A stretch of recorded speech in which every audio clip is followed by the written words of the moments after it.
दी छोड़ सतगुरु रामपाल जी परमेश्वर जी की जय हो। परम पिता परमात्मा सारी सृष्टि के रचनहार कुल मालिक असंख्य ब्रह्मांडों के स्वामी जगत गुरु तीनों लोकों में प्रवेश करके सबका भरण पोषण करने वाले राजाधिराज आत्माधार नाथों के नाथ देवों के देव महादेव सर्वेश्वर महेश्वर मृत्युंजय अजरो अमर आदि अनादि सनातनी प्रभु जगत पिता जगदीश्वर श्री श्री 1008 की उपाधि के वास्तविक अधिकारी अकाल मूर्त सौद स्वरूपी राम वासुदेव सर्वगतम ब्रह्म परम पूज्य परम संत परम पुरुष परम धनी परम दयालु सत्य कबीर हक्का कबीर अल्लाह अकबर बाखबर अल्लाह ताला जगत के तारणहार जगत के मुक्तिदाता जगत के जगन्नाथ हारे के सहारे हिंदुओं के राम मुसलमानों के अल्लाह सिखों के वाहिगुरु ईसाइयों के मसीह दया के सागर दया निधि करुणा के सागर करुणा निधि स्वयंभू परिभू संकट मोचन कष्ट हरण मंगल करण दुख भंजन अविगत कबीर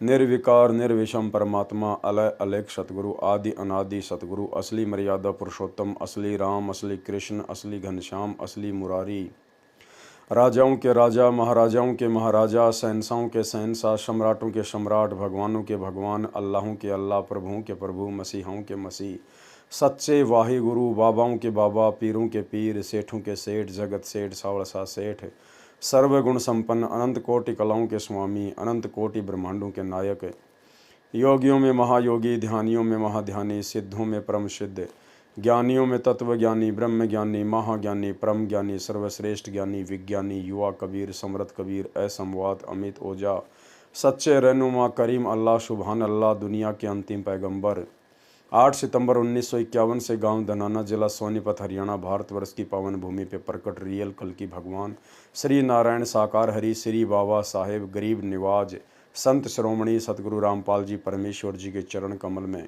साध संगति से जुड़े हुए देश विदेश से हम सभी सत्सेवक भाई बहनों का अनंत कोटि दंडोत प्रणाम। सत्साई भाई और बहनों, बहुत बड़ी दया बहुत बड़ी मेहर पूज्य गुरुदेव परमपिता परमेश्वर सतगुरु रामपाल जी भगवान की जिनकी वीआईपी कृपा से जिनके शुभ आशीर्वाद से आप और हम सभी सत्सेवक भाई बहन साथ संगति से जुड़कर परमेश्वर के तत्व ज्ञान को आधार बनाकर गुरु को भगवान मानकर घर को आश्रम बनाकर गुरुदेव भगवान की गैर हाजिरी में उनकी भक्ति मार्ग में निरंतर आगे बढ़ रहे हैं। ये दया गुरुदेव भगवान की आप और हम सभी आत्माओं के ऊपर इसी प्रकार से बनी रहे, एकमात्र हम सबकी यही कामना पूज्य गुरुदेव जी से है। भाई और बहनों, वर्तमान का समय बहुत ही ज़्यादा क्रिटिकल है और एक एक कदम हम भाई बहनों ने मर्यादाओं को संभाल कर फिर आगे बढ़ना है। वर्तमान में किसी भी प्रकार की कोई भी गुंजाइश त्रुटि की इस भक्ति मार्ग में नहीं है। विशेषकर साथ संगति से जुड़ने के बाद यदि कोई गलती करता है, परमेश्वर के नियमों को भंग करता है, अपनी मनमानी करता है, उस आत्मा को फिर माफ़ी नहीं है, क्योंकि परमेश्वर ने हर प्रकार से हमारे ऊपर रजा करते हुए हमें साध संगति से जोड़ दिया है। परमेश्वर ने ज्ञान आधार से हमारे को युवा बना दिया है, समझदार बना दिया है। और समझदार होकर बच्चा यदि बाथरूम के बजाय बिस्तर में पेशाब करता है तो माता पिता की पिटाई खानी पड़ती है। इसी प्रकार परमेश्वर ने ज्ञान से हमें युवा बना दिया है और यदि अब हम भी गलतियां करेंगे तो फिर परमेश्वर हमसे दुखी होंगे, नाराज होंगे। कहते हैं जिन बातों से गुरु दुख पावे तिन बातों को दूर भगावे। और अब साथ संगतियों में धीरे धीरे काल प्रेरणा से वो गलतियां शुरू होने लग गई है। लेकिन भाई और बहनों, सतलोक आश्रम मैनेजमेंट हरियाणा की तरह साध संगति में किसी से कोई यारी दोस्ती रिश्तेदारी नहीं है। यहाँ किसी की गलतियाँ छुपाई नहीं जाएंगी बल्कि उजागर की जाएंगी ताकि अन्य आत्मा सतर्क हो जाएं।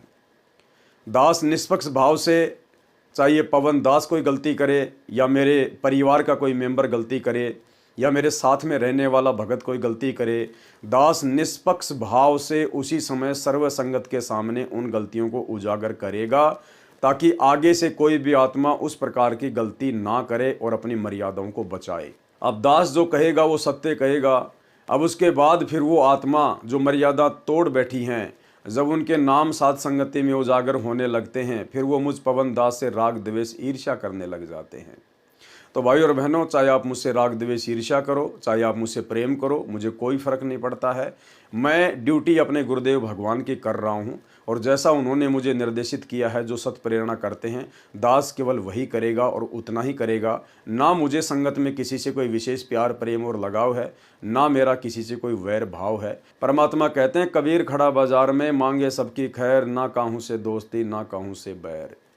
हमने अपना आत्म कल्याण करवाना है, इसलिए हमने खुद भी सावधान होकर चलना है। और भाई, यदि दास को परमात्मा ने साथ संगति की छोटी सी सेवा बख्शी है, तो दास तो निष्पक्ष भाव से सर्व के सामने सभी की गलतियां उजागर करेगा।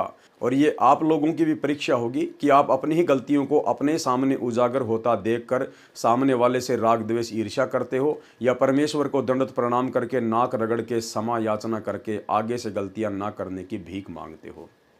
तो भाई और बहनों, हमने बहुत ही सावधान होकर भक्ति मार्ग पर आगे बढ़ना है।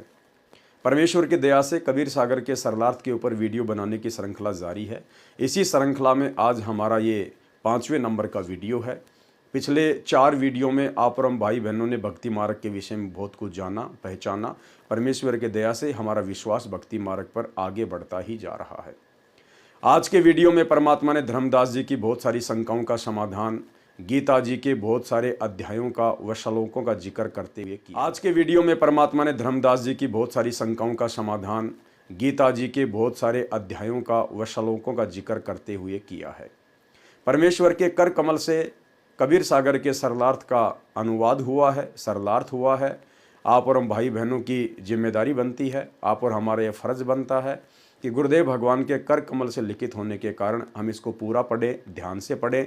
दास भी इसका कोई भी पेज नहीं छोड़ रहा है, आपको शुरू से लेकर अंत तक हर पेज पढ़ाया जाएगा, क्योंकि गुरुदेव के कर कमल से लिखित होने के कारण आप और हम पुण्य के भागी बनते हैं यदि सुनते हैं और पढ़ते हैं। तो भाई और बहनों, आगे बीच बीच में परमात्मा हमारे मतलब की बहुत सारी बातें इन वीडियो के माध्यम से उजागर करवाएंगे, इसलिए हम इसको सीरियल वाइज पूरा पढ़ते रहें।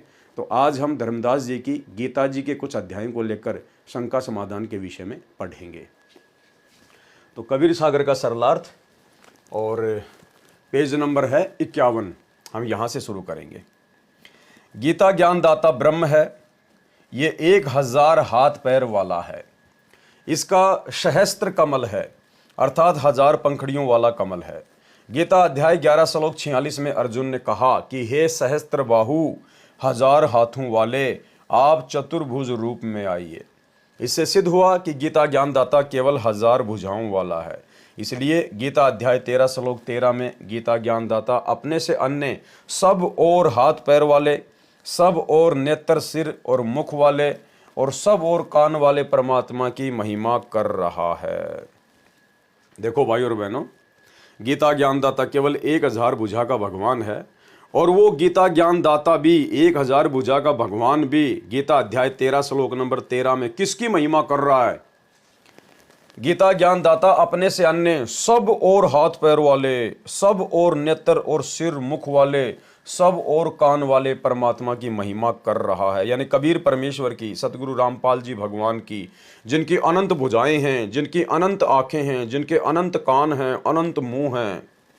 कहा है कि वह परमात्मा संसार में सबको व्याप्त करके अर्थात अपनी शक्ति से सब रोके है, और स्वयं सत्यलोक शाश्वत स्थान तिष्ठति यानी बैठा है। यानी परमात्मा पूरी सृष्टि को रचकर और अपने वचन से सृष्टि के हर क्रिया को, हर कर्म को बांध कर उसके बाद अपने सतलोक में आराम से बैठा हुआ है।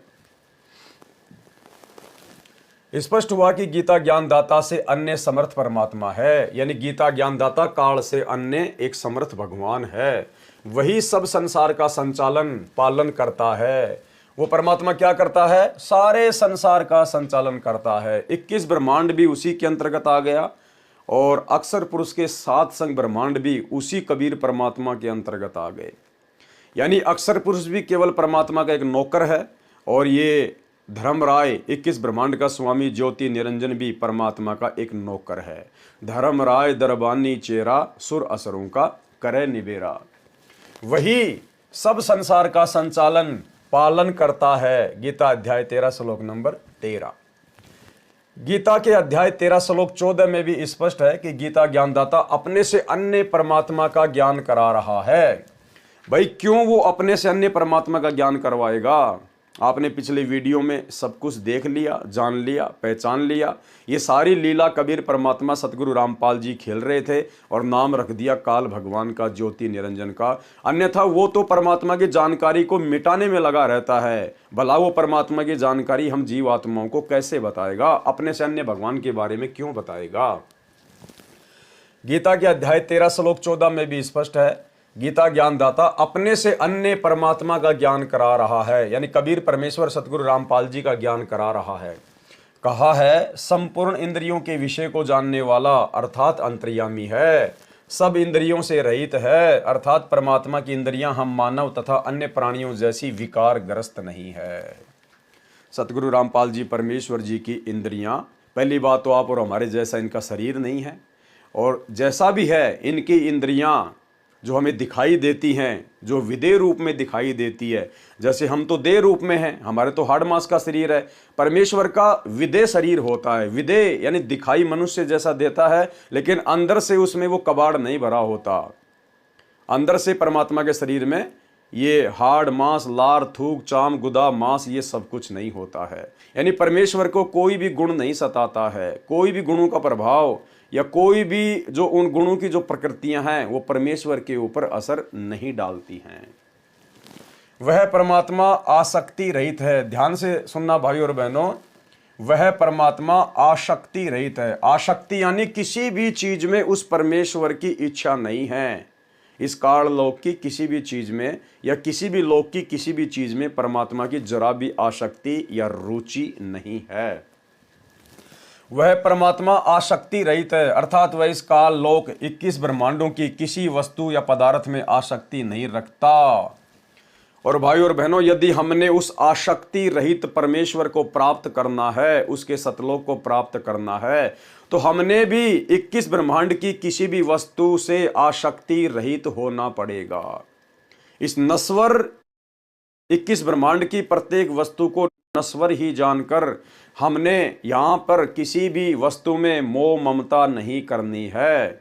अब हमें ज्ञान हो गया, केवल हमने अपना पीछा छुड़वाने का प्रयास ही करना है।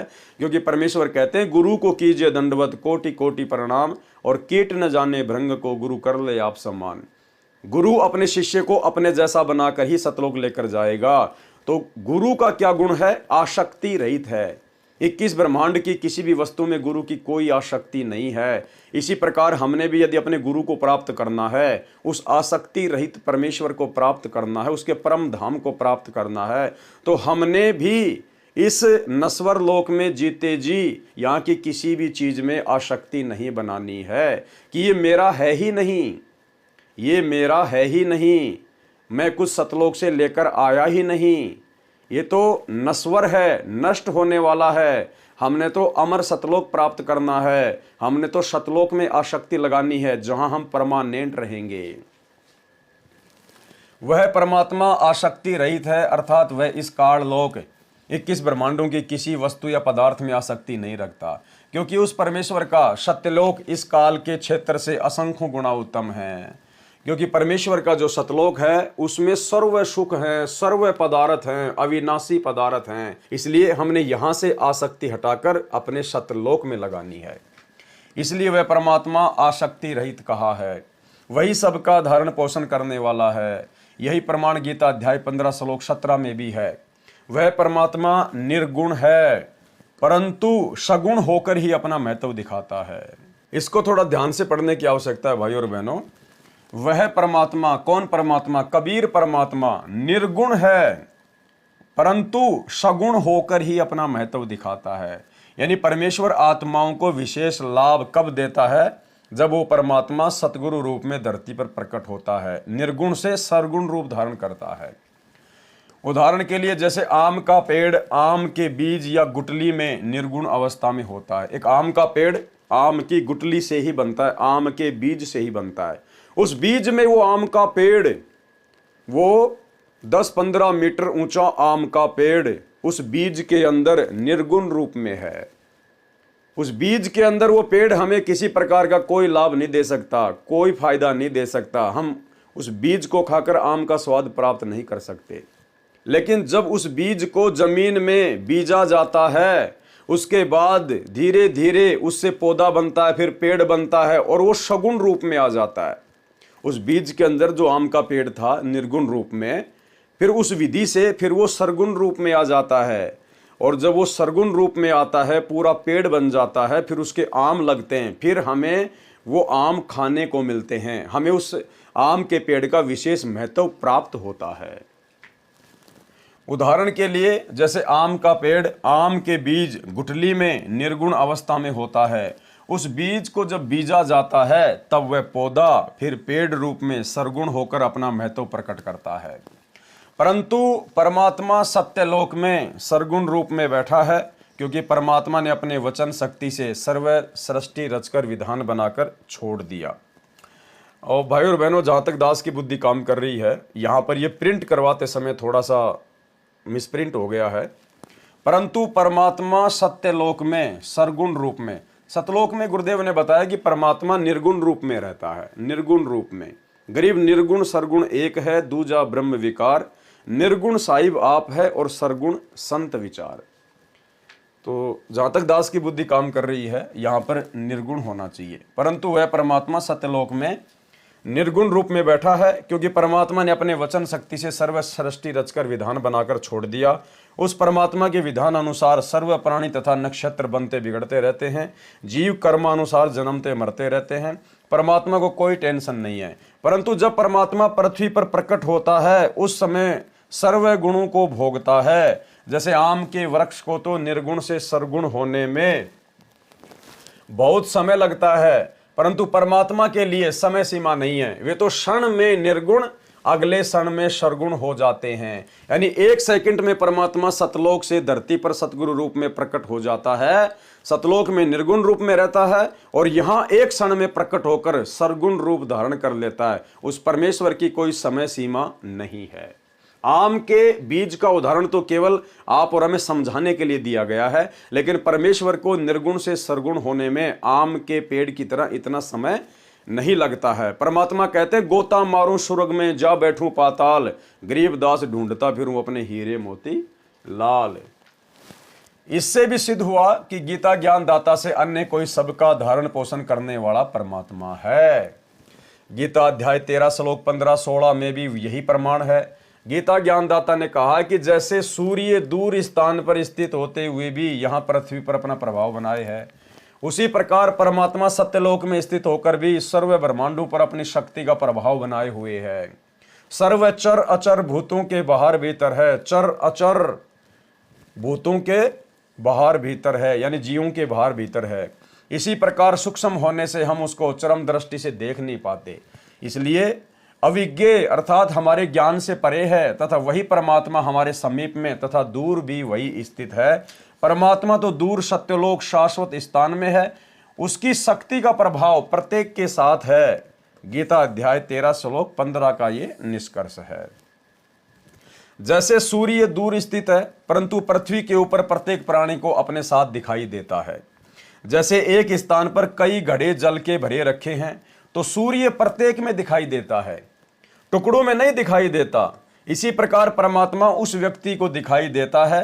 परमात्मा ऐसे ही एक स्थान पर स्थित है, वह परमात्मा जानने योग्य है। भावार्थ है कि गीता ज्ञानदाता ने कहा है कि मेरे से अन्य परमात्मा का ज्ञान होना चाहिए मोक्ष प्राप्ति के लिए, वह जानने योग्य है। वही परमात्मा अपने विधान अनुसार सर्व का धारण पोषण उत्पत्ति तथा मृत्यु करता है। देखो भाइयों और बहनों, हमने जो 4 नंबर वीडियो में पढ़ा देखा परमेश्वर के ज्ञान आधार से, कि अर्जुन को काल रूप में परमपिता परमेश्वर कबीर जी ने ही, सतगुरु रामपाल जी भगवान ने ही वो रूप दिखाया था। तो दास ने सवाल किया था कि हो सकता है किसी को शंका हो जाए कि भाई काल ने तो वो रूप इसलिए दिखाया था कि भाई ताकि अर्जुन युद्ध के लिए तैयार हो जाए, बहुत सारे लोग मारे जाएं, तो परमात्मा भला किसी को मारता थोड़ी है। तो भाई और बहनों, आपकी उस शंका का यहाँ पर समाधान हो गया है। क्या कह रहे हैं परमात्मा? वही परमात्मा, कौन परमात्मा? जो सत्यलोक में रहता है निर्गुण रूप में। वही परमात्मा अपने विधान अनुसार सर्व का धारण पोषण उत्पत्ति तथा मृत्यु करता है। यानी ये काल केवल नौकर है, नौकरी करता है, बाकी कर्म अनुसार जन्म और मृत्यु सब कुछ परमात्मा ही निर्धारित करता है। वास्तव में ब्रह्मा सबका उत्पत्ति करता वही है। यानी जो लोग काल के पुत्र ब्रह्मा को मानते हैं कि ब्रह्मा जी प्रजापति है, ब्रह्मा जी सृष्टि की उत्पत्ति करता है, तो क्या कह रहे हैं गुरुदेव भगवान कि वास्तव में असल में ब्रह्मा सबका उत्पत्ति करता वही है।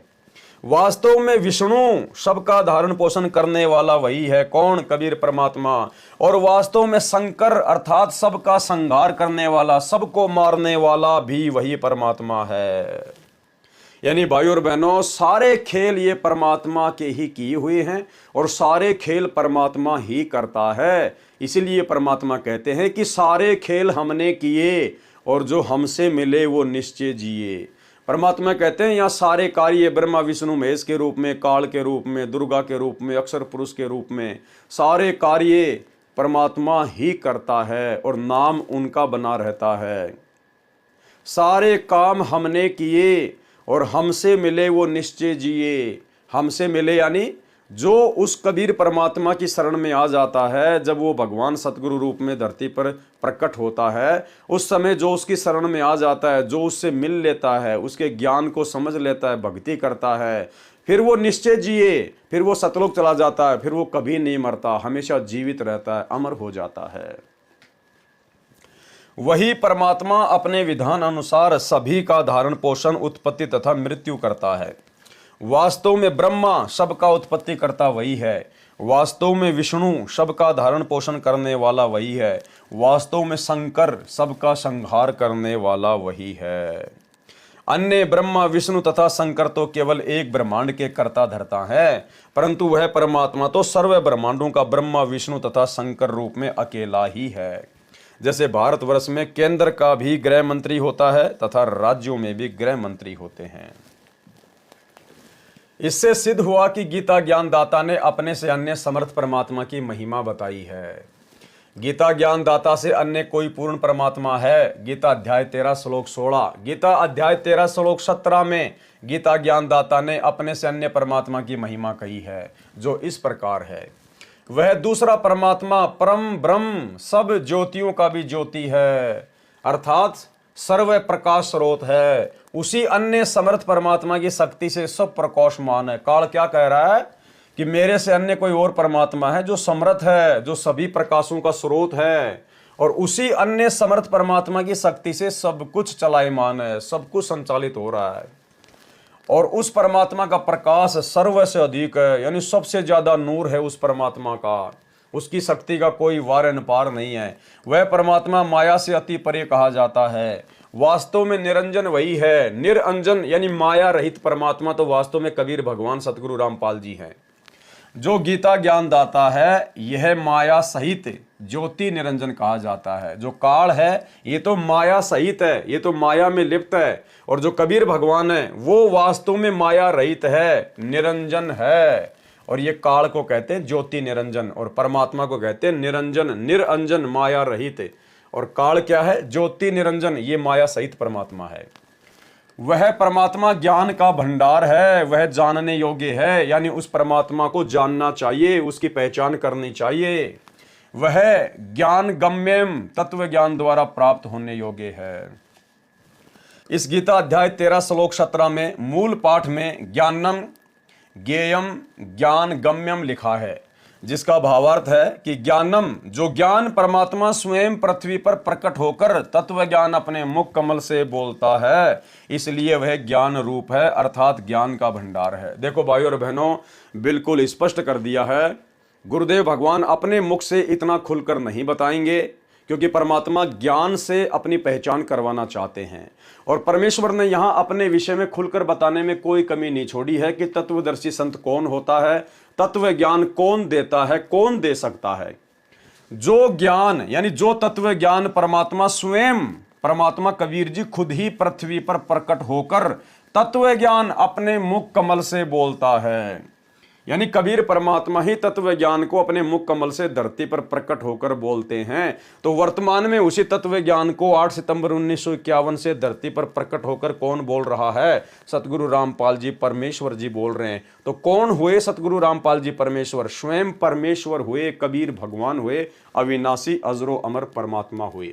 जो ज्ञान परमात्मा स्वयं पृथ्वी पर प्रकट होकर तत्व ज्ञान अपने मुख कमल से बोलता है, इसलिए वह ज्ञान रूप है, अर्थात ज्ञान का भंडार है। वह परमात्मा ज्ञेयम, ज्ञान ज्ञेयम उसी तत्व ज्ञान से जानने योग्य है तथा उसी तत्व ज्ञान से प्राप्त करने योग्य है।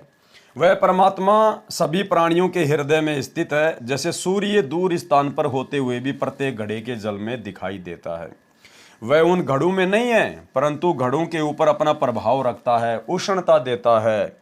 सूक्ष्म वेद में कहा है कि ब्रह्मा विष्णु शिव रे झुमकरा, नहीं सब बाजी के खंभ सुनो रे झुमकरा। कि ब्रह्मा विष्णु महेश ये आधार नहीं है, सर्व ठाम सब ठोर रे झुमकरा, सकल लोक भरपूर सुनो रे झुमकरा। वो परमात्मा कबीर, वो परमेश्वर ही सर्व ठाम यानी सब जगह पर, हर स्थान पर वो परमात्मा ही विद्यमान है। सकल लोक, सभी लोकों में उस परमात्मा की शक्ति भरपूर है।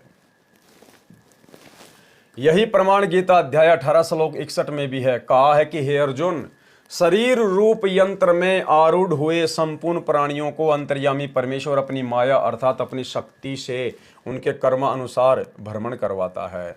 यानी ये जो आत्मा है, ये जो शरीर छोड़कर फिर दूसरे शरीर में जाती है, फिर तीसरे शरीर में जाती है, तो वो परमात्मा ही कर्म अनुसार इस जीव आत्मा को भ्रमण करवाता है, कर्म अनुसार अर्थात संस्कारों के अनुसार अच्छी बुरी योनियों में घुमाता है। वही सर्वशक्तिमान परमात्मा सर्व प्राणियों के हृदय में स्थित है, अर्थात विराजमान है। इसी प्रकार परमेश्वर की महिमा गीता अध्याय 13 श्लोक 17 में कही है। इससे सिद्ध हुआ कि गीता ज्ञानदाता ने अपने से अन्य पूर्ण परमात्मा की महिमा कही है। गीता अध्याय 13-17 का ये निष्कर्ष है। गीता अध्याय 13 श्लोक 18 में गीता ज्ञानदाता ने कहा है कि इस प्रकार क्षेत्र अर्थात शरीर, ज्ञानम तत्व ज्ञान और ज्ञेयम अर्थात जानने योग्य परमात्मा की महिमा मैंने संक्षेप में कही है। मेरा भगत पहले मुझे ही सर्वेस्वा जानकर मुझ पर आश्रित था, वह इस तत्व ज्ञान के आधार से मेरे भाव अर्थात मेरी शक्ति से परिचित होकर तथा उस समर्थ की शक्ति से परिचित होकर उपपदते उसके उपरांत भक्ति करके उसी भाव को प्राप्त होता है। गीता अध्याय 13 श्लोक 18। इसी प्रकार गीता अध्याय 13 श्लोक 19 में गीता ज्ञानदाता ने अपने से अन्य पुरुष अर्थात परमात्मा की महिमा कही है। कहा है कि प्रकृति और पुरुष दोनों ही अनादि हैं, प्रकृति और पुरुष दोनों ही अनादि है। यहाँ पर प्रकृति से तात्पर्य सतलोक की प्रकृति से है, जिसको पराशक्ति परानंदनी महान प्रकृति कहा जाता है। लेकिन जो सतलोक की प्रकृति है वो स्त्री रूप में नहीं है, वो परमेश्वर की शक्ति है। परमेश्वर की शक्ति का नाम है पराशक्ति परानंदनी। उसी शक्ति से परमेश्वर ने सतलोक में सर्व रचना की थी और सर्व ब्रह्मांडों को परमेश्वर ने रचा। और यहाँ की जो प्रकृति है 21 ब्रह्मांड की, ये है दुर्गा, ये स्त्री रूप है। कहा है कि प्रकृति और पुरुष दोनों ही अनादि हैं। पुरुष हो गया कबीर भगवान जो कि सतलोक में है, पुरुष यानी परमात्मा, और प्रकृति यानी उनकी शक्ति परानंदनी पराशक्ति जिससे परमात्मा सर्व ब्रह्मांडों को रचता है। दोनों ही अनादि हैं। यहाँ पर प्रकृति पुरुष का अर्थ पूर्ण परमात्मा है, ये दोनों अनादि हैं। इस प्रकृति का भावार्थ दुर्गा स्त्री रूप की तरह स्त्री रूप प्रकृति से नहीं है। जैसे सूर्य है तो उसकी प्रकृति उष्णता भी साथ ही है, यानी सूरज और सूरज की जो गर्मी है, जो उष्णता है यानी उसकी शक्ति। इसी प्रकार सत्य पुरुष तथा उसकी प्रकृति अर्थात शक्ति दोनों अनादि हैं। इस प्रकार विकार तथा तीनों गुण जिससे उत्पन्न हुए वह अन्य प्रकृति है। ये जो विकार और तीनों गुण जिससे उत्पन्न हुए हैं, कहते हैं वो तो दूसरी प्रकृति है, उसका नाम है दुर्गा, उससे उत्पन्न हुए हैं, ऐसा जान। गीता अध्याय 7 श्लोक 4 व 5 में 2 प्रकृति कही हैं, एक जड़ और दूसरी चेतन दुर्गा देवी। यहाँ पर दूसरी प्रकृति दुर्गा कही है। गीता अध्याय 13 श्लोक 19 का ये सारांश है।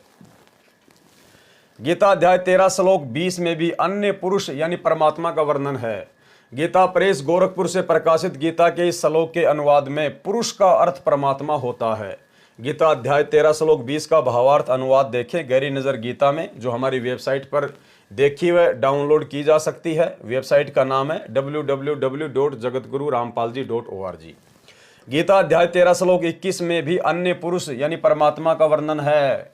इसके अनुवाद में गीता प्रेस गोरखपुर से प्रकाशित में पुरुष का अर्थ पुरुष ही किया है। ये ठीक है, पुरुष का अर्थ परमात्मा होता है। प्रकरणवश पुरुष का अर्थ मनुष्य भी किया जाता है, क्योंकि परमात्मा ने मनुष्य को अपने स्वरूप के अनुसार बनाया है। इसलिए कहा जाता है नर नारायण रूप है तू ना समझ दे। यानी भाइयों और बहनों, आप और हमें जो ये नर दे मिली है, परमात्मा कहते हैं ये कोई सामान्य नहीं है, नर नारायण दे है, नर नारायण रूप है। क्या कह रहे हैं परमात्मा कि हे नर, हे इंसान, तेरा जो शरीर है, तेरा जो रूप है, ये नारायण के जैसा है, परमात्मा के जैसा है। नर नारायण रूप है तू ना समझ दे। इसको मात्र तू एक शरीर मत समझ, इसको मात्र तू एक देही मत समझ। ये भगवान का रूप है, जिससे भक्ति करके तू यहां से सदा सदा के लिए मुक्त हो सकता है। भाई और बहनों, ये जो मनुष्य योनि है, ये अन्य 84 लाख योनियों से भिन्न है। यानी 84 लाख योनियां तो अलग हैं, और जो मनुष्य शरीर है ये परमात्म रूप है। हम परमात्मा के अंश हैं। हमें परमेश्वर ने अन्य 84 लाख योनियों में शामिल नहीं किया, अन्य 84 लाख योनियों से भिन्न है हम। परमात्मा एक अपने शब्द में कहते हैं ना कि यो सौदा फिर नाहि रे संतो, यो सौदा फिर नाहि, नर नारायण दे पाए के तू फिर 84 जाई। यानी नर नारायण दे पाए के, भगवान जैसा शरीर प्राप्त करके और भक्ति ना करके तू फिर से 84 लाख योनियों में जाना चाहता है। इसका मतलब 84 लाख योनियां अलग हैं, और ये देह हमें जो परमात्मा ने दी है, उत्तम देह, सर्वश्रेष्ठ देह, जिससे परमात्मा पाया जा सकता है। परमात्मा के ही जैसा हमारा रूप है, हमरे ही उणियार है हमारा सृजनहार। यानी हमें उत्पन्न करने वाला परमात्मा भी हमारे ही जैसा है।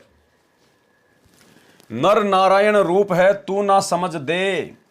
84 लाख प्रकार के जीवों से मानव देह उत्तम है। यानी 84 लाख अलग हो गई, और मानव देह जो उत्तम है ये अलग है। गीता अध्याय 13 श्लोक 22 में भी गीता ज्ञानदाता ने अपने से अन्य परमात्मा का प्रत्यक्ष प्रमाण बताया है। गीता प्रेस गोरखपुर से प्रकाशित गीता में इस श्लोक का अर्थ बिल्कुल गलत किया है। यथार्थ अनुवाद जैसे पूर्व के श्लोकों में वर्णन आया है कि परमात्मा प्रत्येक जीव के साथ ऐसे रहता है जैसे सूर्य प्रत्येक घड़े के जल में स्थित दिखाई देता है। उस जल को अपनी उष्णता दे रहा है, अपनी गर्मी दे रहा है। इसी प्रकार परमात्मा प्रत्येक जीव के हृदय कमल में ऐसे विद्यमान है जैसे सौर ऊर्जा संयंत्र जहां भी लगा है तो वह सूर्य से उष्णता प्राप्त करके ऊर्जा संग्रह करता है। इसी प्रकार प्रत्येक जीव के साथ परमात्मा रहता है। इसलिए इस श्लोक गीता अध्याय 13 श्लोक 22 में कहा है कि वह परमात्मा सब प्रभुओं का भी स्वामी होने से महेश्वर, सबका धारण पोषण करने से कर्ता, सत्यलोक में बैठा प्रत्येक प्राणी की प्रत्येक गतिविधि को देखने वाला होने से उपद्रष्टा, जीव परमात्मा की शक्ति से सर्व कार्य करता है। जीव परमात्मा का अंश है। जीव क्या है? परमात्मा का अंश है। रामायण में भी कहा है ईश्वर अंश जीव अविनाशी। यानी ये जो जीव आत्मा है ये परमात्मा का अंश है और ये अविनाशी है। मरता तो केवल शरीर है, जिस कारण से जीव को कुछ भी अपने किए कर्म का सुख दुख भोगता है तो अपने अंश के सुख दुख का परमात्मा को भी एहसास होता है। देखो कितनी गहरी बात है भाई और बहनों। जब वो कबीर परमात्मा सतलोक को त्याग कर सरगुण रूप धारण करके धरती पर तत्वदर्शी संत की भूमिका में प्रकट होता है, और उस समय यदि यहाँ पर किसी भी जीव को कोई भी कष्ट होता है, कोई परेशानी होती है, तो सरगुण रूप में प्रकट उस सतगुरु को भी सुख और दुख का एहसास होता है। इसलिए हमारे गुरुदेव भगवान हमें लड़ाई झगड़ा ना करने के लिए जो है आदेशित करते हैं। हमें परमात्मा चींटी तक को बेवजह सताने के लिए मना करते हैं। क्यों?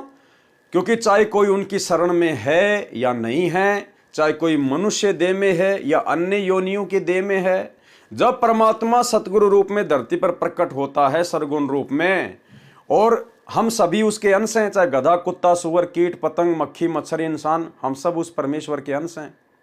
और जब यहां पर किसी भी जीव को कोई परेशानी होती है, कोई दुख होता है, कोई तकलीफ होती है, तो सरगुण रूप में धरती पर प्रकट उस सतगुरु को भी दुख और सुख का एहसास होता है। इसलिए भाइयों और बहनों, सन 2016 में सतलोक आश्रम मैनेजमेंट हरियाणा वालों ने, यानी गुरुदेव भगवान के छोटे कलयुगी भाई काल प्रेरित महेंद्र ने मुझ पवन दास को मरवाने के लिए हिसार और दिल्ली से 2 गाड़ियां भरकर जो गुंडे भेजे थे, सार नामी भगत, जिसमें उनका मुखिया बनकर आया था सतलोक आश्रम का वर्ल्ड कोऑर्डिनेटर देशराज मान, जो कि उत्तर प्रदेश के शामली आश्रम का संचालक है।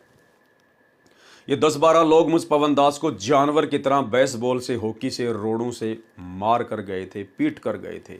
वीडियो मैंने आपको पहले भी दिखाया था, फिर एक बार आपको दिखा देता हूं, देखिए।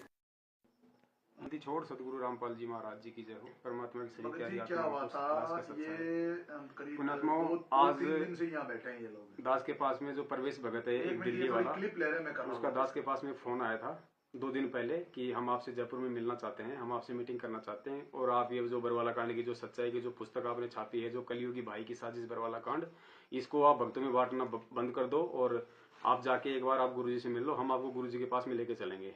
दास ने उनको मना कर दिया कि मेरे परमात्मा ने मुझे सारे सबूत मुझे दे रखे हैं, मुझे केवल उन सबूतों के आधार से मुझे केवल सच्चाई पे चलना है। तो उसके बाद में दास ने उनसे जमुल के मिलने की परमिशन नहीं दी। फिर इन्होंने क्या किया कि जोधपुर से डॉक्टर रामेश्वर भगत जी हैं, जो कि बल्कि डॉक्टर हैं, नशा मुक्ति केंद्र वहाँ पे वो चलाते हैं। इन्होंने उन भगत जियों को जो बल्कि मोहरा बनाया कि हम डॉक्टर भगत जी को बीच में डाल के हम पवन से हम जयपुर में हम मिलें। तो फिर जो प्रवेश था दिल्ली वाला, उसने डॉक्टर रामेश्वर जांगड़ जी जो जोधपुर से हैं उनको फोन किया, उनको जयपुर बुलाया। और पहले ये लोग आए, खाली जो मतलब 3 आदमी थे, प्रवेश दिल्ली वाला और देशराज दिल्ली वाला, जो जो जो मतलब कि महेंद्र उर्फ जो मतलब मोहनलाल है, उसका खास आदमी है, राइट हैंड है वो। और डॉक्टर भगत जी को लेके और शिफ्ट गाड़ी में ये तीनों आए। डॉक्टर भगत जी का फोन आया, दास ने कहा कि भगत जी आप दास के मतलब घर पे आ जाओ, यहीं पे उन भाइयों का भंडारा भी हो जाएगा। तो डॉक्टर भगत जी उनको यहाँ लेके आ गए, दास मार्केट से सब्जी वगैरह लेके आ गए उनके साथ में।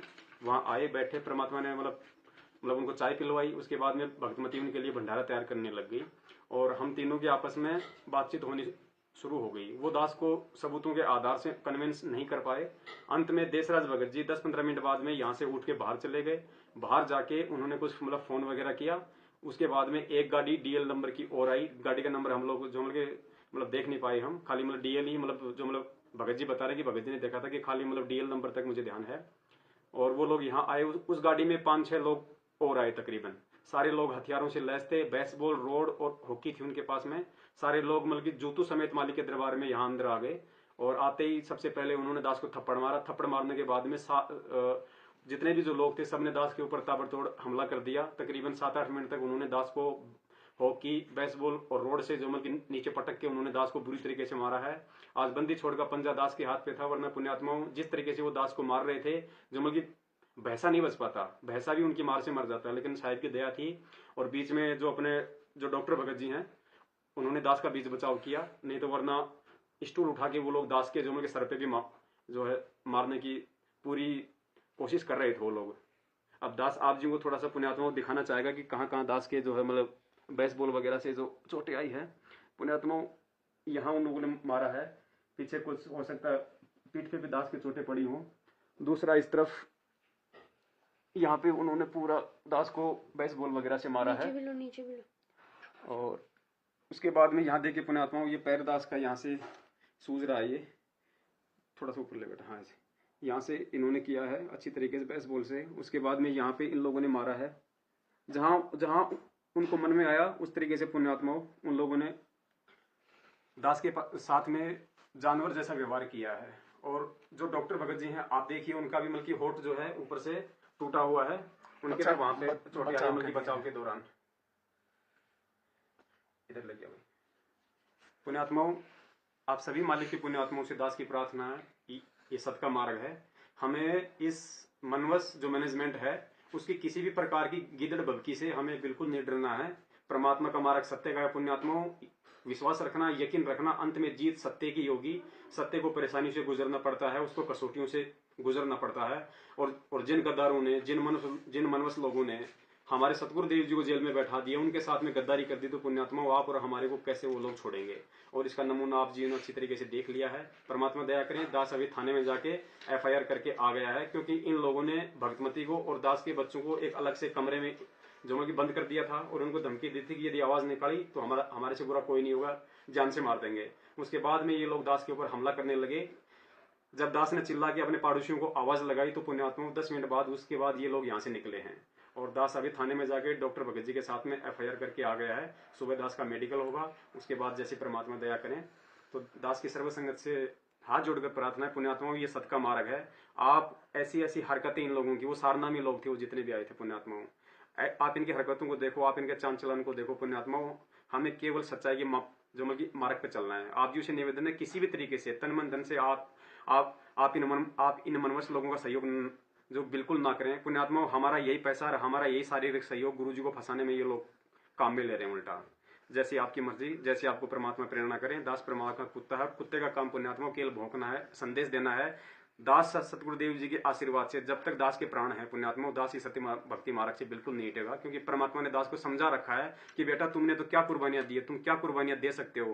पहले जो पुण्य आत्माएं थी, जो मंसूर जैसी थी, जो ईसा मसीह जैसे थे पुण्यात्मा, उनका तो शरीर का कतरा कतरा उन मनवस लोगों ने काट फेंका था, लेकिन उन्होंने कभी उन्होंने जो मतलब सत्य के साथ में रहे, झूठ के आगे कभी वो झुके नहीं। तो पुण्यात्मा हम तो असली बंदी छोड़ के बच्चे हैं और साक्षात परमात्मा ने अपने शरण में लिया है। तो दया करें पुण्यात्मा, जैसा आप जी को प्रेरणा करें आप जी वैसा करें। सत साहिब जय हो बंदी छोड़ की। तो भाई और बहनों, मैं भी उसी परमेश्वर का अंश हूँ, उसी परमेश्वर का बच्चा हूँ और उसकी शरण में आने के बाद उसके लिए विशेष महत्व रखता हूँ। हम सभी भाई बहन जो परमेश्वर की शरण में आ चुके हैं, गुरुदेव भगवान की शरण में आ चुके हैं, हम अन्य प्राणियों से परमेश्वर के लिए विशेष महत्व रखते हैं। और उनकी शरण में आने के बाद यदि फिर उनके भगत को कोई मारता है या पीटता है, जानवरों जैसा सलूक करता है, तो भाई और बहनों, परमेश्वर के इस लेख के अनुसार उन्होंने उस जीवात्मा को नहीं पीटा, उस भगत को नहीं पीटा, उन्होंने अपने सतगुरुदेव भगवान की पिटाई की है। क्योंकि जब सतगुरु का भगत पिटता है, दुख उठाता है, तो सतगुरु को भी सुख और दुख महसूस होता है। तो वो सोचे कि हम तो पवनदास की पिटाई करके आ गए, लेकिन उन्होंने तो अपने बाप की पिटाई कर डाली, अपने गुरुदेव भगवान को सताया है, अपने गुरुदेव को दुखी किया है। और जो अपने गुरु को दुखी करता है, जो अपने गुरु भाई बहनों को दुखी करता है, उनकी पिटाई करता है, परमात्मा के संतों को जो सताता है, उसके विषय में परमेश्वर ने फिर क्या बताया। तो अपने अंश के सुख दुख का परमात्मा को भी एहसास होता है। सुख संवेद में लिखा है, कबीर कहे मेरे जीव को दुख ना दीजियो कोई। देखो यहां पर भगत नहीं लिखा गया, यहां पर जीव शब्द लिखा गया है। जीव, चाहे भगत को पीटो या चाहे किसी जगत वाले को पीटो, सतगुरु को दुख बराबर होता है। कहते हैं कबीर मेरे जीव को दुख ना दीजियो कोई, और भगत दुखाए मैं दुखी मेरा आपा भी दुखी होए। परमात्मा कहते हैं अगर मेरे भगत को कोई दुखी करेगा तो परमात्मा कहते हैं मैं भी बराबर दुखी होता हूं, मुझे भी उस दुख का बराबर एहसास होता है। तो सोचिए भाई और बहनों, ऐसी निकम्मी आत्माओं के साथ में आने वाले समय में क्या बनेगी, जो वर्तमान में इन आश्रमों के संचालन बनकर घूम रहे हैं, जो वर्ल्ड कोऑर्डिनेटर बनकर घूम रहे हैं, जिन लोगों ने मुझ पवन दास के साथ में दुर्व्यवहार किया, परमेश्वर को दुखी किया। कबीर कहे मेरे जीव को दुख ना दीजियो कोई, भगत दुखाए मैं दुखी मेरा आपा भी दुखी होए। और आपको एक छोटा सा सत्संग गुरुदेव भगवान का सुनाते हैं। सतयुग में राजा अमरीश को जब दुर्वासा जी ने दुखी किया तो फिर दुर्वासा ऋषि के साथ में क्या बनी, और अंत में दुर्वासा ऋषि को राजा अमरीश के पैर पकड़ने पड़े, माफ़ी मांगनी पड़ी। उसके बाद गुरुदेव भगवान ने बताया कि इसी प्रकार मान लीजिए आप दो भगत हैं, दोनों ने उपदेश ले रखा है, एक भगत कुछ नहीं कहता और दूसरा उसको नाजायज परेशान करता है, तो जिस भगत को नाजायज मारा जा रहा है, पीटा जा रहा है, परेशान किया जा रहा है, उस भगत की तो परमात्मा रक्षा करेगा, और जो भगत को दुखी करता है उसका परमात्मा आने वाले समय में बक्कल उतारेगा, बक्कल। साध वचन पलटे नहीं, चाहे पलट जाए ब्रह्मांड। सुनिए गुरुदेव भगवान का सत्संग। इसमें एक बहुत बड़ा नियम है प्रभु का कि सबसे ज्यादा हमें अधीन रहना होगा। आप दो भक्त हैं, दोनों ने उपदेश ले रखा है और तुम आपस में झगड़ा करते हो और एक भक्त कुछ नहीं कहता, दूसरा उसको नाजायज परेशान करने की चेष्टा करता है, तो परमात्मा उस जो भक्त की रक्षा करेगा। और वो भी बेशक भक्त है जो बेमतलब बकवाद करके दूसरे को तंग कर रहा है भक्त को, तो उसको हानि पहुंचाएगा, जबकि दोनों भक्त ही है। तो भाई और बहनों, आने वाले समय में इन बड़े बड़े परम भक्तों के साथ में जिन्होंने बड़ी बड़ी गलतियां कर दी हैं, साथ संगतियां रुकवा कर, साथ संगत वाले भाई बहनों को मार कर, पीट कर, गाली गलौज करके, उल्टे कुकर्म करके, भक्तों की मर्यादा तोड़वा के, आने वाले समय में इन परम भक्तों के साथ में क्या बनेगी आपकी आंखों के सामने होगा। इसलिए भोक्ता कहलाता है। प्रत्येक प्राणी को गुप्त रूप से उचित राय देता है, जिस कारण से परमात्मा अनुमंता कहलाता है। अब देखो भाई और बहनों, बहुत सारे लोग कहते हैं कि पवन दास को कब आदेश दिया गुरुजी ने कि साथ संगतियां शुरू कर, ये वीडियो बना, पुस्तकों के ऊपर वीडियो बना, तेरे को कब आदेश दिया गुरुजी ने? भाई यहाँ दे रखा है, गुरुजी ने आदेश सबको दे रखा है। प्रत्येक प्राणी को गुप्त रूप से उचित राय देता है, यानी परमात्मा प्रेरणा करके अपना काम करवाता है, जिस कारण से परमात्मा अनुमंता कहलाता है। परमात्मा शब्द का संधि विच्छेद क्या है? परम पलस आत्मा, यानी श्रेष्ठ आत्मा।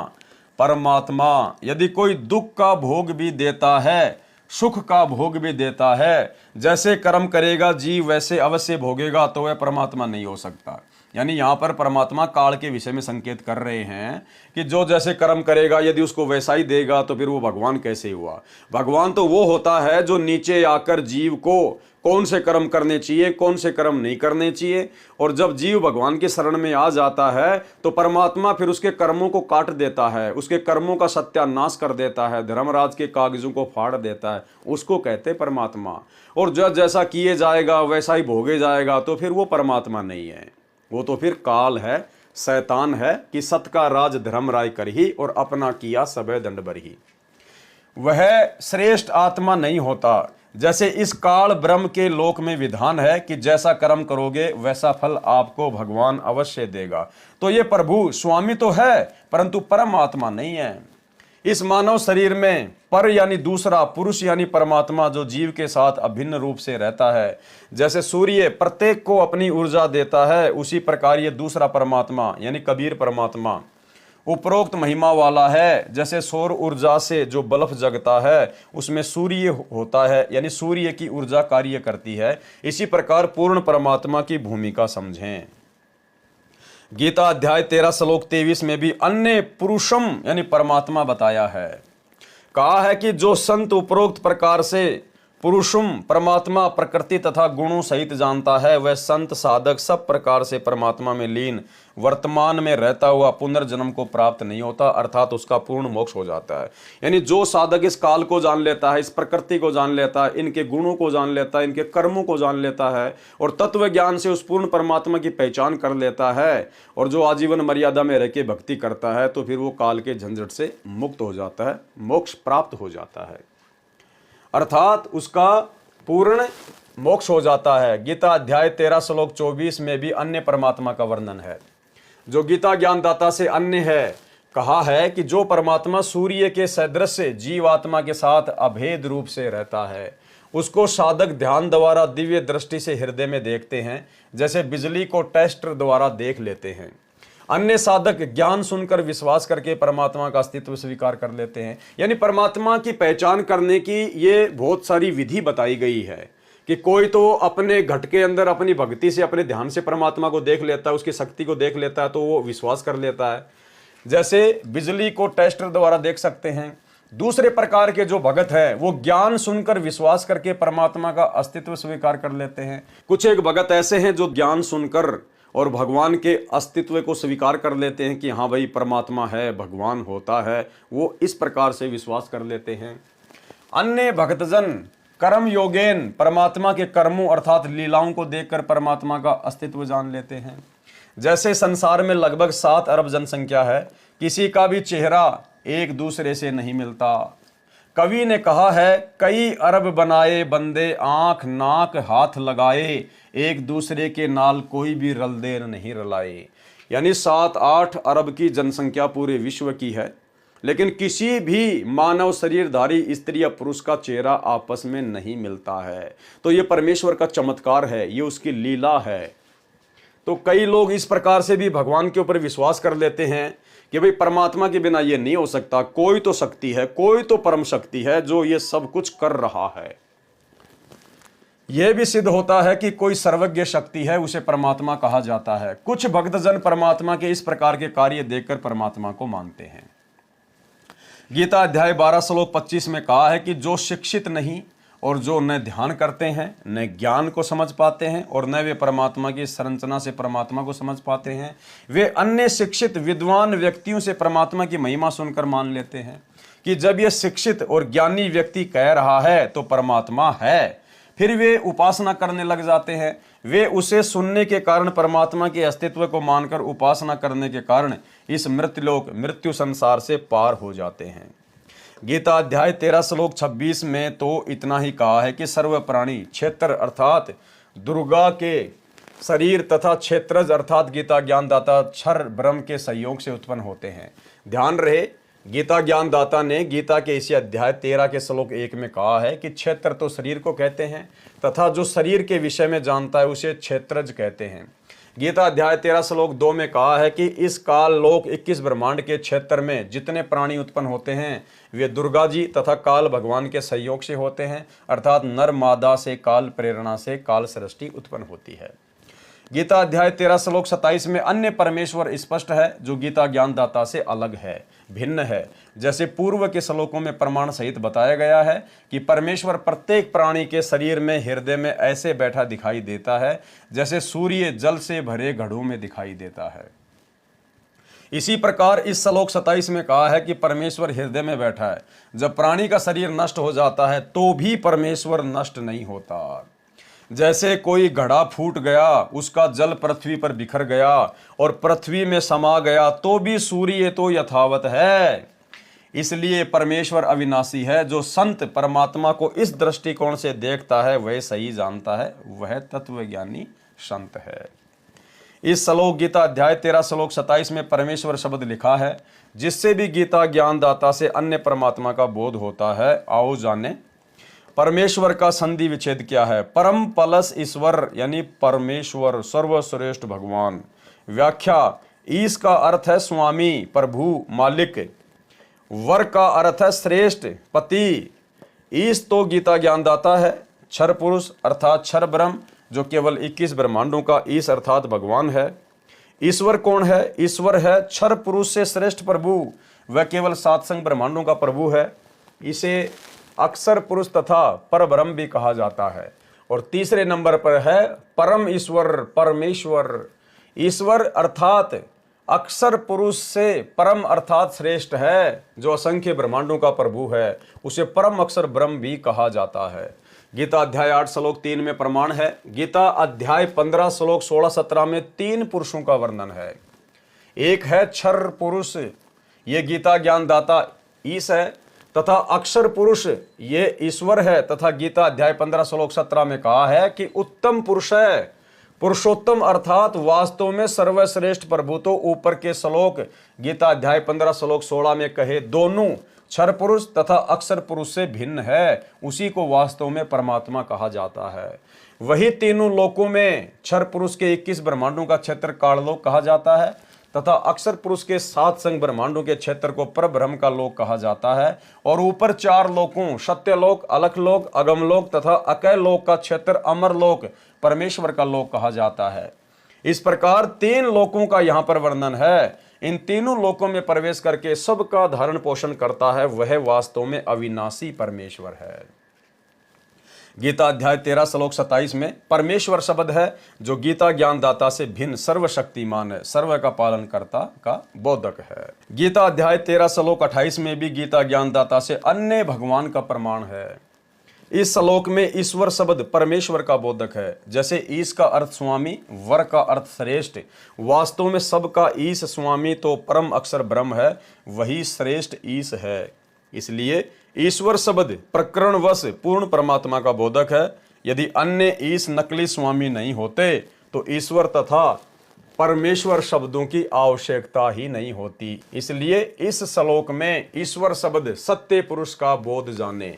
गीता अध्याय 13 श्लोक 28 का भावार्थ है कि गीता ज्ञानदाता ने कहा है कि जो साधक सब प्रकार से परमेश्वर को समभाव में देखता हुआ आत्मानम अपनी आत्मा को आत्मना अपनी अज्ञान आत्मा द्वारा नष्ट नहीं करता, अर्थात वह परमात्मा को सही समझकर उसकी साधना करके उससे दूसरी गति अर्थात मोक्ष को प्राप्त होता है, अर्थात वह भगत गीता ज्ञानदाता वाली परम गति जो गीता अध्याय 8 श्लोक 13 में कही है से अन्य गति को प्राप्त होता है। गीता अध्याय 13 श्लोक 30 में स्पष्ट है कि गीता ज्ञानदाता ने अपने से अन्य परमात्मा की महिमा बताई है। कहा है कि जो संत सर्व प्राणियों की स्थिति भिन्न भिन्न होते हुए भी एक परमात्मा सर्वशक्तिमान के अंतर्गत मानता है तो वह समझो सच्चिदानंद घन ब्रह्म अर्थात परम अक्षर ब्रह्म को प्राप्त हो गया। कैसे? जो सभी में परमात्मा को देखता है, गधे में भी, कुत्ते में भी, सूअर में भी, मक्खी में भी, चींटी में भी, सर्व प्राणियों में जो परमात्मा को देखता है कि वो परमेश्वर जिस प्रकार से सूर्य एक स्थान पर होते हुए भी उसकी जो सत्ता है, उसकी जो गर्मी है, जो उष्णता है, वो सभी को प्राप्त होती है। इसी प्रकार परमात्मा शक्ति रूप में सभी प्राणियों के अंदर है, कर्मानुसार सबको भोग देता है। यानी जो सभी में परमात्मा का वास देखता है, जो सभी को परमात्मा का अंश समझता है, परमात्मा से ही उत्पन्न हुआ मानता है, कहते हैं वो पक्का भगत है, वो संत है, वो अपना मोक्ष करवा सकता है पक्का। कहा है कि जो संत यानी भगत सर्व प्राणियों की स्थिति भिन्न भिन्न होते हुए भी, यानी कोई गधा है, कोई कुत्ता है, कोई सूअर है, कोई इंसान है, सभी प्राणियों की स्थिति भिन्न भिन्न होते हुए भी एक परमात्मा सर्वशक्तिमान के अंतर्गत मानता है कि सभी की उत्पत्ति भगवान से हुई है और सभी में परमात्मा का वास है, तो वह समझो सच्चिदानंद घन ब्रह्म यानी उस पूर्ण परमात्मा कबीर देव सतगुरु रामपाल जी भगवान अर्थात परम अक्षर ब्रह्म को प्राप्त हो गया। वह सत्य भक्ति करके उस परमेश्वर को प्राप्त हो जाता है। यानी सतलोक आश्रम मैनेजमेंट हरियाणा ने जो मुजदास के ऊपर जानलेवा हमला किया, जिसका वीडियो आप जी देख चुके हैं, तो अभी तक इन लोगों ने सभी के अंदर परमात्मा का वास नहीं देखा है। इन लोगों को अभी वो ज्ञान नहीं है, तत्व ज्ञान नहीं है, ये पूर्णतया मोक्ष के अधिकारी अभी तक नहीं हैं। गीता अध्याय 13 श्लोक 31 में भी गीता ज्ञानदाता ने अपने से अन्य परमात्मा के विषय में कहा है। इस श्लोक में परमात्मा शब्द है जिसकी स्पष्ट परिभाषा गीता अध्याय 15 श्लोक 17 में बताई है। कहा है कि जो उत्तम पुरुष अर्थात सर्वश्रेष्ठ प्रभु है वह तीनों लोकों में प्रवेश करके सबका धरण पोषण करता है। वह वास्तव में अविनाशी परमेश्वर है, उसी को परमात्मा कहा जाता है। वह क्षर पुरुष तथा अक्षर पुरुष से अन्य है। इस श्लोक गीता अध्याय 13 श्लोक 31 में भी यही स्पष्ट किया है कि वह परमात्मा अनादि होने से, निर्गुण होने से प्रत्येक प्राणी के शरीर में सूर्य जैसे घड़े में स्थित होने पर भी न तो कुछ करता है, क्योंकि सब कार्य परमात्मा की शक्ति करती है। जैसे घड़े के जल में सूर्य दिखाई देता है, उससे जल गर्म हो रहा है, वह सूर्य करता नहीं दिखाई देता, उसकी उष्णता कर रही है। सूर्य कुछ नहीं करता, दिखता है, और न परमात्मा उस शरीर में लिप्त होता है। जैसे सूर्य घड़े के जल में लिप्त नहीं होता। गीता अध्याय 13 श्लोक 32 में भी यही प्रमाण है। गीता अध्याय 13 श्लोक 33 में आत्मा और शरीर की स्थिति बताई है। गीता अध्याय 13 श्लोक 34 में गीता ज्ञानदाता ने अपने से अन्य परमेश्वर की जानकारी दी है। कहा है कि जिस प्रकार क्षेत्र यानी शरीर तथा क्षेत्रज गीता ज्ञानदाता के भेद को तथा कर्म करते करते भक्ति करके काल की प्रकृति अर्थात काल जाल से मुक्त जो साधक ज्ञान नेत्रों द्वारा जानकर तत्वदर्शी संत की खोज करके शास्त्र अनुकूल साधना करके तत्व ज्ञान को समझकर उस परम अर्थात दूसरे परब्रह्म परमात्मा को प्राप्त होते हैं। उपरोक्त विवरण से स्पष्ट हुआ कि गीता ज्ञानदाता से अन्य पूर्ण परमात्मा है, जिसकी भक्ति की साधना करके साधक उस पूर्ण परमात्मा को प्राप्त हो जाता है। जो गीता अध्याय 15 श्लोक 4 में वर्णित है कि तत्व ज्ञान की प्राप्ति के पश्चात परमेश्वर के उस परम पद को खोजना चाहिए, जहां जाने के पश्चात साधक फिर लौटकर संसार में कभी नहीं आता। सारांश, पूर्वोक्त परमाणु से तथा इस गीता अध्याय 13 के उपरोक्त परमाणु से स्पष्ट हुआ कि गीता ज्ञानदाता से अन्य परम अक्षर ब्रह्म अर्थात पूर्ण परमात्मा है, जिसकी शरण में जानने के लिए गीता ज्ञानदाता ने गीता अध्याय 18 श्लोक 62 व 66 में कहा है, वही पूर्ण मोक्षदायक है, वही पूजा करने योग्य है, वही सबका रचनहार है, वही सबका पालनहार धारण करने वाला सर्व सुखदायक है, उसको परमात्मा कहा जाता है। प्रसन्न किया गया फिर यहां पर अक्षर का अर्थ अविनाशी होता है। आपने गीता अध्याय 15 श्लोक 16 में भी अक्षर पुरुष को भी नाशवान बताया है, कृपया स्पष्ट करें। उत्तर दिया, यह सत्य है कि अक्षर का अर्थ अविनाशी होता है, परंतु प्रकरणवश अर्थ अन्य भी होता है। गीता अध्याय 15 श्लोक 16 में कहा है कि क्षर और अक्षर ये पुरुष यानी प्रभु इस लोक में हैं, ये दोनों तथा इनके अंतर्गत जितने भी जीव हैं वे नाशवान हैं, आत्मा किसी की भी नहीं मरती। फिर गीता अध्याय 15 श्लोक 17 में स्पष्ट किया है कि पुरुषोत्तम तो उपरोक्त दोनों प्रभुओं से अन्य है, वही अविनाशी है, वही सबका धारण पोषण करने वाला वास्तव में अविनाशी है। गीता अध्याय 8 श्लोक 3 में तत् ब्रह्म को परम अक्षर ब्रह्म कहा है। अक्षर का अर्थ अविनाशी है, परंतु यहां परम अक्षर ब्रह्म कहा है, इससे भी सिद्ध हुआ कि अक्षर से आगे परम अक्षर ब्रह्म है, वह वास्तव में अविनाशी है। प्रमाण, जैसे ब्रह्मा जी की आयु 100 वर्ष बताई जाती है, देवताओं का वर्ष कितने समय का है? सुनो, 4 युग, सतयुग, त्रेता युग, द्वापर तथा कलयुग का एक चतुर्युग होता है। इन चारों युगों को मिलाकर एक चतुर्युग कहलाता है, जिसमें मनुष्यों के 43,20,000 वर्ष होते हैं। 1008 चतुर्युग का ब्रह्मा जी का दिन और इतनी ही रात्रि होती है। ऐसे 30 दिन रात्रि का एक महीना तथा 12 महीने का ब्रह्मा जी का एक वर्ष हुआ। ऐसे 100 वर्ष की श्री ब्रह्मा जी की आयु है। श्री विष्णु जी की आयु श्री ब्रह्मा जी से 7 गुना अधिक है, यानी 700 वर्ष। श्री शंकर जी की आयु श्री विष्णु जी से 7 गुना अधिक, यानी 4900 दिव्य वर्ष। ब्रह्म यानी काल क्षर पुरुष की आयु 70,000 शंकर की मृत्यु के पश्चात एक ब्रह्म की यानी काल की मृत्यु होती है, अर्थात क्षर पुरुष की मृत्यु होती है। इतने समय का अक्षर पुरुष का एक युग होता है, और ऐसे ऐसे 1000 युग का अक्षर पुरुष का एक दिन होता है। अक्षर पुरुष की आयु गीता अध्याय 8 श्लोक 17 में कहा है। अनुवाद, आज तक सर्व अनुवादकर्ताओं ने उचित अनुवाद नहीं किया, सबने ब्रह्मा का 1000 चतुर्युग लिखा है, ये गलत है। मूल पाठ में सहस्त्र युग लिखा है, न कि चतुर सहस्त्र युग। इसलिए गीता अध्याय 8 श्लोक 17 का अनुवाद ऐसे बनता है, कैसे? ब्रह्मणे अक्षर पुरुष का जो दिन है वह 1000 युग की अवधि वाला जानते हैं, वे जना व्यक्ति दिन रात को जानने वाले हैं, यानी वो तत्वदर्शी संत ही जान सकता है।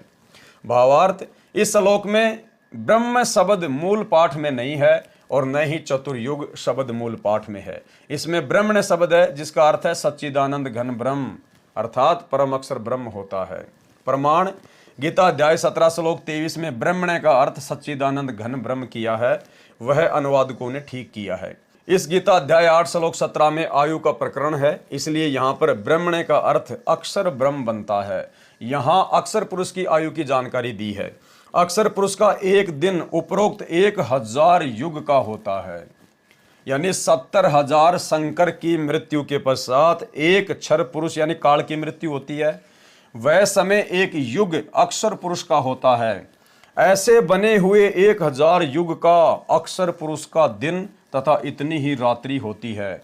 ऐसे 30 दिन रात्रि का एक महीना तथा 12 महीनों का अक्षर पुरुष का एक वर्ष तथा 100 वर्ष की अक्षर पुरुष की आयु है। इसके पश्चात इसकी मृत्यु होती है। इसलिए गीता अध्याय 15 श्लोक 16 में क्षर पुरुष तथा अक्षर पुरुष दोनों नाशवान कहे हैं।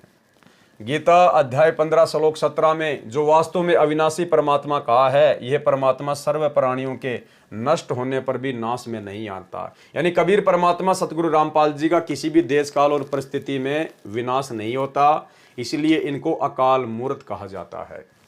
प्रमाण, गीता अध्याय 8 श्लोक 20 से 22 में स्पष्ट है कि वह परम अक्षर ब्रह्म सब प्राणियों के नष्ट होने पर भी कभी नष्ट नहीं होता।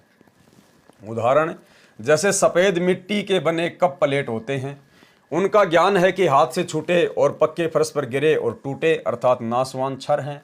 यह स्थिति तो क्षर पुरुष की जानो।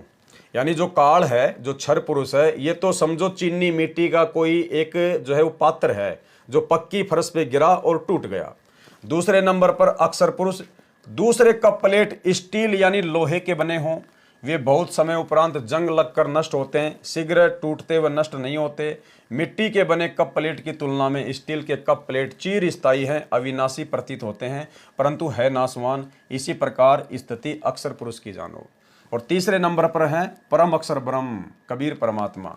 तीसरे कप प्लेट सोने के बने हों, वे कभी नष्ट नहीं होते, उनको जंग नहीं लगता। ये स्थिति परम अक्षर ब्रह्म की जानो। ये वास्तव में अविनाशी है, इसलिए प्रकरणवश अक्षर का अर्थ नाशवान भी होता है, वास्तव में अक्षर का अर्थ अविनाशी परमात्मा होता है।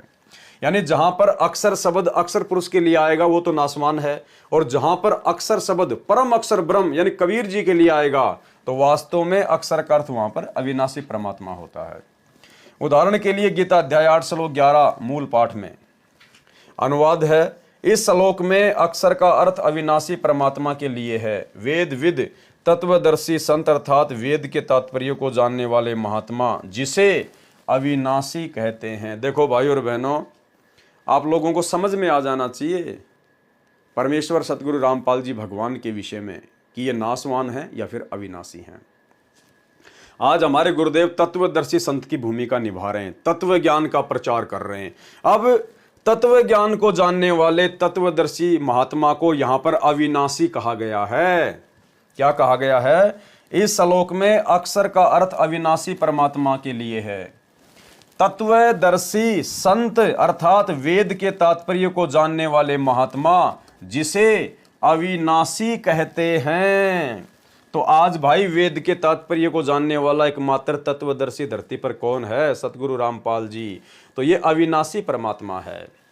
और वैसे भी गुरुदेव भगवान ने हमें संध्या आरती में गुरुदेव के अंग में बहुत अच्छे से समझा रखा है, लेकिन हम लोग ध्यान नहीं देते। मेरे गुरुदेव भगवान दियो काट काल की फांसी। पहली चौपाई क्या आती है?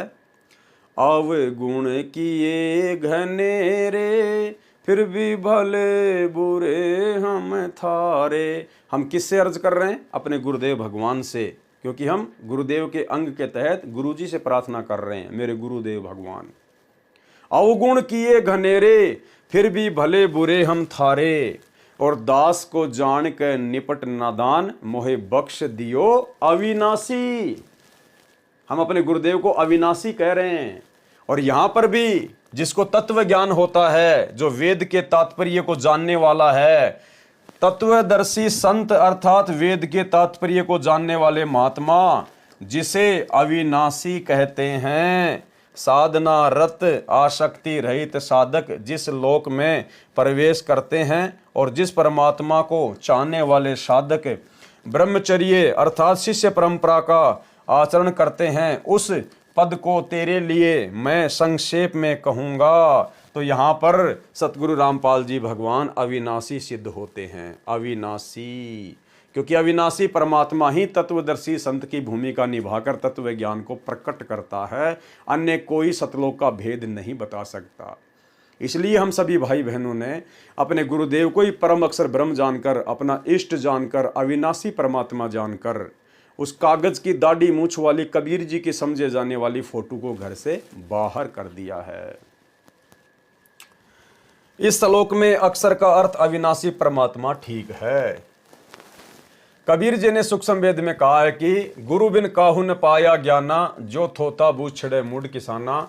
गुरु बिन वेद पढ़े जो प्राणी, समझ न सार रहे अज्ञानी। हम जो शुरुआती वीडियो था पार्ट नंबर 1, उसमें हम इसका खुलासा कर चुके हैं। फिर धर्मदास जी ने प्रश्न किया जिंदा महात्मा जी से, प्रश्न धर्मदास जी का। गीता अध्याय 4 श्लोक 6 में गीता ज्ञानदाता ने कहा कि मैं अजन्मा और अविनाशी रूप होते हुए भी, समस्त प्राणियों का ईश्वर होते हुए भी अपनी योग माया से प्रकट होता हूं। इसमें श्री कृष्ण जी अपने आप को समस्त प्राणियों का अविनाशी ईश्वर कह रहे हैं, अपने को अजन्मा भी कहा है। तो उत्तर दिया जिंदा महात्मा रूप में कबीर परमात्मा सतगुरु रामपाल जी ने, उत्तर जिंदा परमेश्वर जी का। हे धर्मदास जी, गीता ज्ञानदाता ने कहा है कि जितने प्राणी मेरे 21 ब्रह्मांड में मेरे अंतर्गत हैं, मैं उनका श्रेष्ठ प्रभु अर्थात ईश्वर हूं, ना कि सबका। यही प्रमाण गीता अध्याय 15 श्लोक 18 में भी है। गीता ज्ञानदाता ने कहा है कि मैं लोक वेद यानी सुनी सुनाई बातों के आधार से अपने 21 ब्रह्मांडों वाले लोक में पुरुषोत्तम प्रसिद्ध हूँ, भगवान प्रसिद्ध हूँ मैं यहाँ, क्योंकि मैं शरीरधारी प्राणियों से तथा अविनाशी जीव आत्मा से भी श्रेष्ठ हूँ, जो मेरे अंतर्गत मेरे 21 ब्रह्मांडों में है। वास्तव में पुरुषोत्तम तो कोई अन्य ही है, जिसका वर्णन गीता अध्याय 15 श्लोक 17 में बताया गया है। यानी काल तो केवल अपने 21 ब्रह्मांडों में आप और हम जीवों के ऊपर ही पुरुषोत्तम है, परमात्मा है। सर्व ब्रह्मांडों में पुरुषोत्तम नहीं है। सर्व ब्रह्मांडों में तो कबीर परमात्मा सतगुरु रामपाल जी ही पुरुषोत्तम है। गीता के अध्याय 4 श्लोक 6 में यह कहा है कि मैं अज यानी अजन्मा, अर्थात मैं तुम्हारी तरह जन्म नहीं लेता, मैं लीला से प्रकट होता हूं, जैसे गीता अध्याय 10 में विराट रूप दिखाया था। फिर कहा है कि मेरी आत्मा अमर है। फिर कहा है कि अपनी लीला से उत्पन्न होता हूं। यहां पर उत्पन्न होने की बात है, क्योंकि यह काल भ्रम अक्सर पुरुष के एक युग के उपरांत मरता है। फिर उस समय एक ब्रह्मांड का विनाश हो जाता है, जैसा कि आपने ऊपर के प्रश्न के उत्तर में पढ़ा। फिर दूसरे ब्रह्मांड में सर्व जीव आत्माएं चली जाती हैं, काल ब्रह्म की आत्मा भी चली जाती है, वहां इसको पुनः युवा शरीर प्राप्त होता है। इसी प्रकार देवी दुर्गा की मृत्यु होती है, फिर काल ब्रह्म के साथ ही इसको भी युवा शरीर प्राप्त होता है। यानी भाइयों और बहनों, जब 70,000 ये त्रिलोकीय शंकर भगवान मर जाते हैं, तो उस समय एक काल मरता है, और एक काल के मरते ही एक ब्रह्मांड का पूरी तरह से विनाश हो जाता है।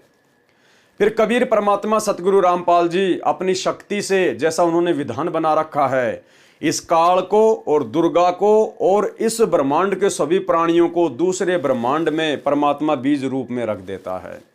फिर वहां पर नए प्रकार से सृष्टि होती है। फिर परमात्मा की शब्द शक्ति से इनको एक वरदान प्राप्त है। दुर्गा और काल युवा शरीर में जो है ये प्रकट हो जाते हैं, और फिर से ब्रह्मा विष्णु महेश बनाकर सागर मंथन करके फिर इस प्रकार से असुर राक्षस वगैरह जीव आत्माएं उत्पन्न होती हैं। फिर उस ब्रह्मांड में नए सिरे से सृष्टि का संचालन होता है। दोबारा पढ़ेंगे इसको, अब समझ में आएगा। फिर उस समय एक ब्रह्मांड का विनाश हो जाता है, जैसा कि आपने ऊपर के प्रश्न के उत्तर में पढ़ा। फिर दूसरे ब्रह्मांड में सर्व जीव आत्माएं चली जाती हैं, काल ब्रह्म की आत्मा भी चली जाती है, वहां इसको पुनः युवा शरीर प्राप्त होता है। इसी प्रकार देवी दुर्गा की मृत्यु होती है, फिर काल ब्रह्म के साथ ही इसको भी युवा शरीर प्राप्त होता है। यह परम अक्षर ब्रह्म सत्य पुरुष का विधान है। तो फिर उस नए ब्रह्मांड में दोनों पत्नी पत्नी रूप में नए रजगुण युक्त ब्रह्मा, सतगुण युक्त विष्णु तथा तम गुण युक्त शिव को उत्पन्न करते हैं। फिर उस ब्रह्मांड में सृष्टि क्रम प्रारंभ होता है। इस प्रकार इस काल ब्रह्म की मृत्यु तथा लीला से जन्म होता है। गीता अध्याय 4 श्लोक 9 में भी स्पष्ट है, जिसमें गीता ज्ञानदाता ने कहा है कि मेरे जन्म तथा कर्म अलौकिक हैं। वास्तव में ये नाशवान है, आत्मा सर्व प्राणियों की अमर है। आपके महामंडलेश्वरों, आचार्यों तथा शंकराचार्यों को आध्यात्मिक ज्ञान बिल्कुल नहीं है, इसलिए अनमोल ग्रंथों को ठीक से न समझकर लोकवेद यानी दंत कथा सुनाते हैं। आप देखें, इसी गीता अध्याय 4 श्लोक 5 में स्वयं कह रहा है कि हे अर्जुन, तेरे और मेरे बहुत जन्म हो चुके हैं, उन सबको मैं जानता हूं, तू नहीं जानता। इसका अभिप्राय ऊपर स्पष्ट कर दिया है। संवाद का अर्थ उत्पन्न होना। प्रमाण यजुर्वेद अध्याय 40 मंत्र 10 में भी कहा है कि कोई तो परमात्मा को संवाद यानी जन्म लेने वाला राम व कृष्ण की तरह मानता है, कोई असंवाद उत्पन्न नहीं होने वाला निराकार मानता है। अर्थात तत्वदर्शी संत जो सत्य ज्ञान बताते हैं उनसे सुनो, वे बताएंगे कि परमात्मा उत्पन्न होता है या नहीं। अब भाइयों और बहनों, परमात्मा की उत्पत्ति के बारे में परमात्मा के अलावा कौन बता सकता है? और यहां कहा जा रहा है कि वो परमात्मा जन्म लेता है या वो प्रकट होता है या रामकृष्ण की तरह माँ के गर्भ से आता है, वो कैसे आता है, इसकी जानकारी कौन बताएगा? तत्वदर्शी संत।